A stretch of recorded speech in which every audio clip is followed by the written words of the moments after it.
సంవత్సరాల క్రితం నేను హైదరాబాద్ లో పనిచేయడం స్టార్ట్ చేసినప్పుడు మా లీడర్స్ చెప్తా ఉన్నారు, నేను ఒంటరిగా స్టార్ట్ చేశానండి. వాస్తవానికి ఒంటరిగా నేను ఎప్పుడు స్టార్ట్ చేయలే, నాకు ధైర్యం అనే సపోర్ట్ తో స్టార్ట్ చేశాను.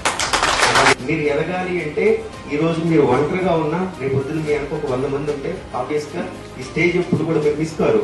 సో ఇండివిజువల్ గా పర్ఫార్మెన్స్ మీరు కొంతే చేయగలరు, కానీ యాజ్ ఎ టీమ్ ఒక 100 మంది 50 మంది 30 మంది అట్లా పెరిగే కొద్ది ఏంటంటే మీకు ఆబ్వియస్ గా ఎప్పుడు కూడా ఎవరో ఒకరు సక్సెస్ అవుతా ఉంటారు. సో డెఫినెట్ గా నేను మీ అందరికీ అసోసియేట్ మేళా సందర్భంగా నేను మీకు అందరికీ ఇచ్చే వాల్యుబుల్ సలహా అనుకోండి, ప్రతి ఒక్కరు కూడా యోచనలోనే ఉండాలి. యోచనలోనే మీరు అంతా కూడా చేయాలని నేను ఎప్పుడు కోరుకోను. బట్ ఎప్పుడైనా ఎక్కడైనా కూడా మీరు ఒకటి అని మీరు మనస్ఫూర్తిగా నమ్మితే దాన్ని బలంగా తీసుకోండి, దాన్ని నమ్మి ముందుకు వెళ్ళండి. అది యోచన ఇంకోటాన్ని నేను ఇది చెప్పలేను, కానీ బట్ యోచనలో ఉన్నంత కాలం అయితే నేను మీకు ఎప్పుడు తోడుగా ఉంటా, నేను ఎప్పుడు మీకు అండగా ఉంటాను.